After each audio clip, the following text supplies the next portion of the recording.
Hello दोस्तों।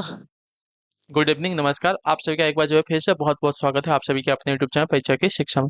उम्मीद करता हूँ, आशा करता हूँ कि आप से जो है स्वस्थ होंगे, कुशल मंगल होगा, पिंताई जो बढ़िया और अच्छे तरीके से आप से लोग कर रहे हैं। तो जो भी क्लास में फर्स्ट टाइम आए हैं, पहली बार आए हैं, उन सभी को बता दीजिएगा हमारे चैनल पे जो है आपकी बीएड प्रवेश परीक्षा 2026 की आपकी तैयारी है, तो डेली बेसिस पे रेगुलर करवाई जाती है। जिसे भी तैयारी पूरी करनी है, कंप्लीट करनी है, चैनल को सब्सक्राइब करके आप लोग हमारे साथ जुड़ जाए। क्लास का समय देखिए, जीके जीएस की जो क्लास है सुबह 10 बजे, रीजनिंग की जो क्लास है दोपहर को 1 बजे, कलवा की जो क्लास है शाम को 4 बजे, हिंदी की जो क्लास है शाम को 7 बजे आप सभी को हमारे चैनल पर देखने को मिलती है। तो इसी टाइम पर आप सभी को क्लास से जोड़ के तैयारी को पूरा कंप्लीट करना है। नीचे डिस्क्रिप्शन आप सभी को इंस्टाग्राम टेलीग्राम का लिंक मिलेगा, इंस्टाग्राम फॉलो करेंगे, टेलीग्राम से ज्वाइन करेंगे। टेलीग्राम से पर डेली बेसिस क्लास का अपडेट एग्जाम का जो पीडीएफ वगैरह आपको देखने को मिल जाएगा, तो आप लोग जो है टेलीग्राम से को ज्वाइन कर लीजिएगा। चलेंगे क्लास स्टार्ट है, बिना किसी देरी के एक एक क्वेश्चन आपके एग्जाम के लिए बहुत इंपॉर्टेंट, ध्यान से क्वेश्चन को देखेंगे, समझेंगे, फिर उसका उत्तर देने की कोशिश करते हुए आगे बढ़ेंगे। ठीक है, क्लास स्टार्ट करेंगे। जिसने अभी तक क्लास को लाइक नहीं किया लाइक करेंगे, शेयर नहीं किया शेयर करेंगे, जिसने अभी तक चैनल को सब्सक्राइब नहीं किया चैनल को सब्सक्राइब कर दिया। क्या देगा, पहला क्वेश्चन है।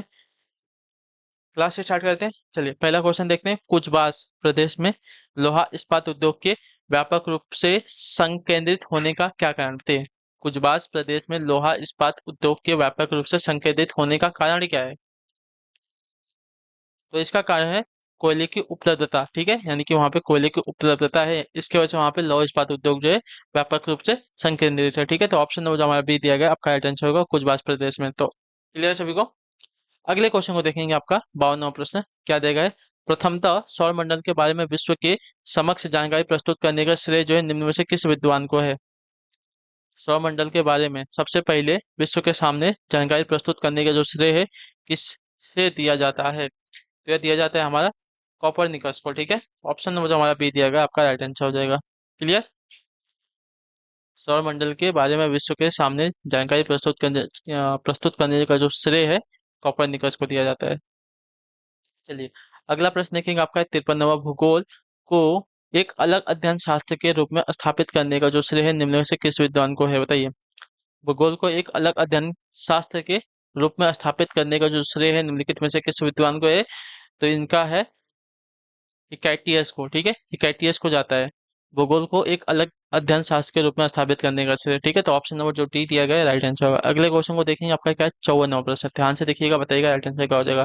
ठीक है, भूमध्य सागरीय जलवायु निम्न में से किस फसल की कृषि के लिए सर्वाधिक उपयुक्त है, बताइए। भूमध्य सागरीय जलवायु जो है निम्नलिखित में से किस फसल की कृषि के लिए सर्वाधिक उपयुक्त है? तो इसका राइट आंसर आपका हो जाएगा साथियों फल के लिए। ठीक है, ऑप्शन नंबर जो बी दिया गया आपका राइट आंसर, भूमध्य सागरीय जलवायु जो है फल की कृषि के लिए जो है सर्वाधिक उपयुक्त है। तो ऑप्शन नंबर हमारा जो बी दिया गया है राइट आंसर होगा 54 पे। ठीक है, क्लियर सभी को, हाँ या ना। चलिए अगले क्वेश्चन को देखें क्या देगा है। 55 नंबर है, उत्तर दीजिएगा। भारत के दक्षिणी प्रायद्वीपीय पठार पर मिलने वाली वनस्पतियों पर निम्न में से किस कारक का सर्वाधिक प्रभाव पड़ता है, बताइए। भारत के दक्षिणी प्रायद्वीपीय पठार पर मिलने वाली वनस्पतियों पर जो है निम्न में से किस कारक का सर्वाधिक प्रभाव पड़ता है? मिट्टी का, वर्षा का, भूमध्य रेखा से दूरी का, या ऊंचाई का? तो इसका राइट आंसर आपका हो जाएगा साथियों यहाँ पे वर्षा का। ठीक है, ऑप्शन नंबर हमारा जो बी दिया गया आपका सही उत्तर होगा। भारत के दक्षिणी प्रायद्वीपीय पठार पर मिलने वाली वनस्पतियों पर जो है वर्षा का सर्वाधिक प्रभाव पड़ता है। ठीक है, चलिए अगले क्वेश्चन को देखेंगे, आपका साथियों 56 नंबर। टिप्पू सुल्तान ने अंग्रेजों के साथ युद्ध करते हुए वीरगति को प्राप्त की थी, कब, बताइए। टीपू सुल्तान ने अंग्रेजों के साथ युद्ध करते हुए कब वीरगति प्राप्त की थी? तो इन्होंने वीरगति प्राप्त की थी 1799 ईस्वी में। ठीक है, तो ऑप्शन नंबर जो हमारा सी दिया गया है राइट आंसर होगा। ठीक है, अगला प्रश्न 57 नंबर। बुद्ध में वैराग्य भावना किन चार दृश्यों के कारण बलवती हुई है, बताइए। बुद्ध में वैराग्य भावना किन चार दृश्यों के कारण बलवती हुई है? तो देखिए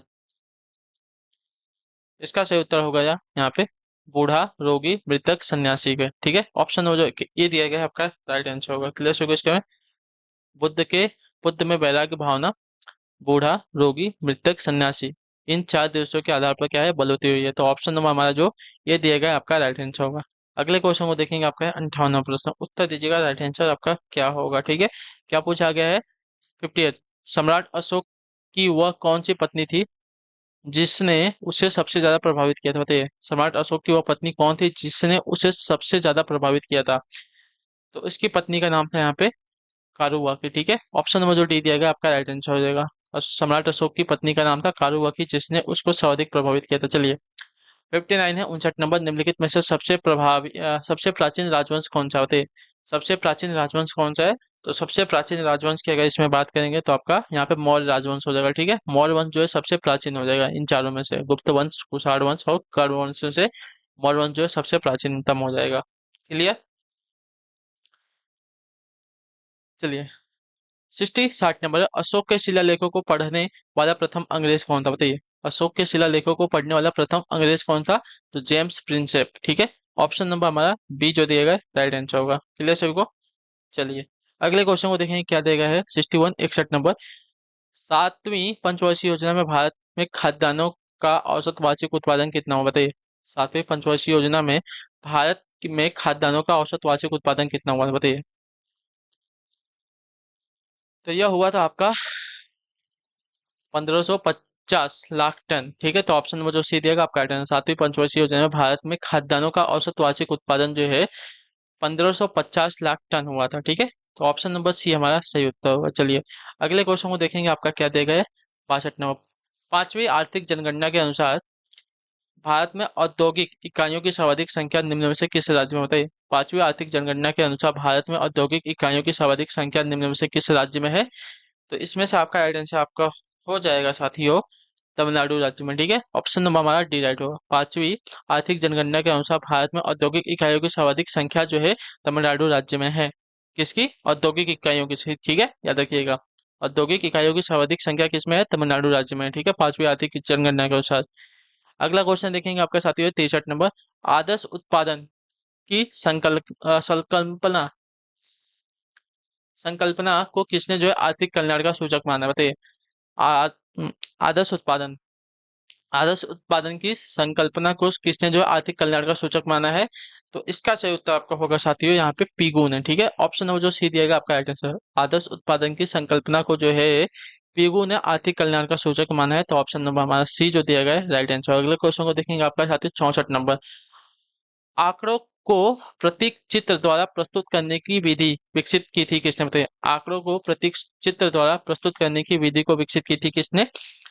तो इसका राइट आंसर आपका हो जाएगा यहाँ पे ऑटो नर्थ ने। ठीक है, तो ऑप्शन नंबर हमारा जो सी देगा आपका राइट आंसर होगा। डायग्राम के थ्रू पढ़ने का जो विधि है किसने विकसित की थी? तो ऑटो नर्थ। ठीक है, आंकड़ों को प्रतीक चित्र यानी कि कुछ भी आंकड़ा है उसको प्रतीक चित्र के रूप में प्रस्तुत करने की विधि विकसित की थी ऑटो नर्थ ने। ठीक है, क्लियर।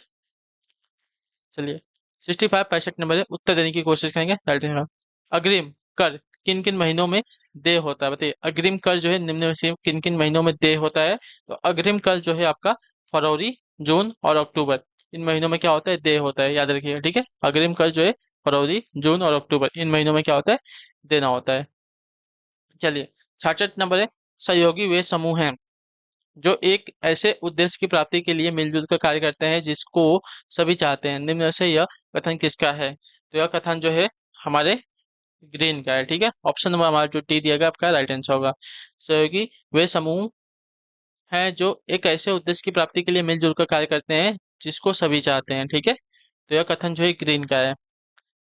67 67 नंबर, विवाह और परिवार नामक पुस्तक के लेखक कौन है? विवाह और परिवार नामक पुस्तक जो है इसके लेखक कौन है साथियों?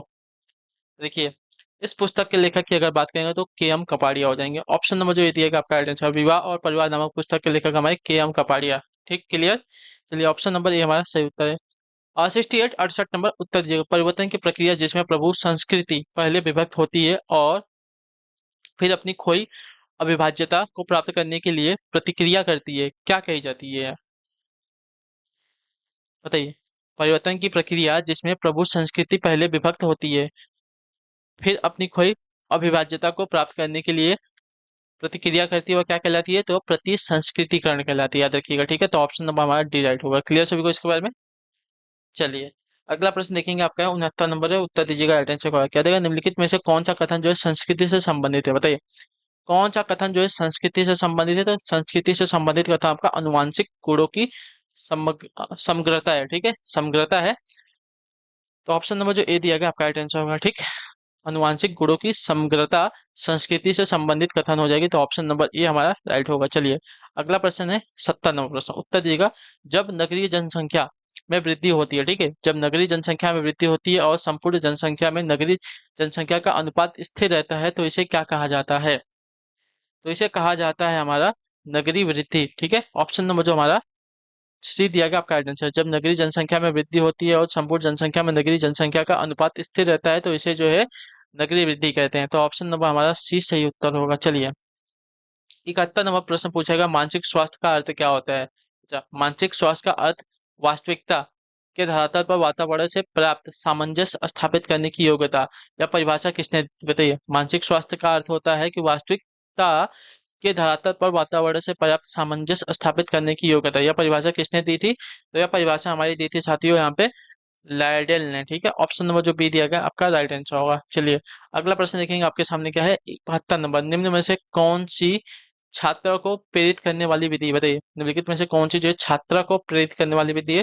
तो छात्रा को प्रेरित करने वाली विधि आपकी प्रशंसा होती है। ऑप्शन नंबर जो हमारा ये दिया गया है आपका राइट आंसर होगा। ठीक है, छात्रा को प्रेरित करने वाली विधि हमारी प्रशंसा कहलाती है। चलिए, 73 नंबर है, शिक्षा शब्द समानार्थी है किसका? होती है शिक्षा शब्द समानार्थी किसका है? तो शिक्षा शब्द समानार्थी हमारा निर्देश का, विद्यालयीकरण का, प्रशिक्षण का, उपरोक्त सभी का। ठीक है, शिक्षा शब्द जो है निर्देश का समानार्थी है, विद्यालयीकरण का समानार्थी है और प्रशिक्षण का, उपरोक्त सभी का समानार्थी शब्द है। चलिए, 74 नंबर प्रश्न ध्यान से देखें। बौद्ध युग में शिक्षा ग्रहण करने के लिए बालक का एक संस्कार होता था जिसे कहते थे क्या? बताइए।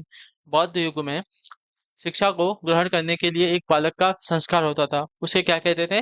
तो उसे कहा जाता था हमारा प्रवज्या संस्कार। ठीक है, प्रवज्या संस्कार कहा जाता था उसे। तो ऑप्शन नंबर हमारा ए राइट होगा। चलिए, आखिरी क्वेश्चन है 75 नंबर, बताइएगा राइट आंसर। स्वतंत्र भारत के प्रथम शिक्षा मंत्री कौन थे? बताइए, स्वतंत्र भारत के प्रथम शिक्षा मंत्री कौन थे? तो स्वतंत्र भारत के प्रथम शिक्षा मंत्री जो थे हमारे मौलाना अबुल कलाम आजाद थे। ठीक है, तो ऑप्शन नंबर हमारा जो सी दिया गया राइट होगा। ठीक, क्लियर। चलिए, तो यहीं पे जो है आज की क्लास आज की कंप्लीट होती है। उम्मीद करता हूँ कि आपको क्लास जो अच्छी लगी, पसंद आई, तो क्लास को लाइक कर दीजिएगा। चैनल पे पहले हो तो चैनल को सब्सक्राइब कर लीजिएगा। ठीक है, बाकी अगर कोई डाउट है, कोई क्वेश्चन है, कोई क्वेरी है तो आप हमें नीचे कमेंट करके पूछ सकते हैं। बाकी अपनी रिवीजन और प्रैक्टिस आप लोग जारी रखेंगे, उसको छोड़ना नहीं है। और जिसने अभी तक अपना यूपी बीएड फॉर्म नहीं भरा है तो यूपी बीएड जाके फॉर्म भर लीजिएगा। ठीक है, चलिए, आपसे मिलते हैं आपकी नेक्स्ट क्लास है। तब तक के लिए टाटा बाय बाय, जय हिंद जय भारत। आपसे क्लास से जुड़ने के लिए बहुत बहुत ही धन्यवाद साथियों।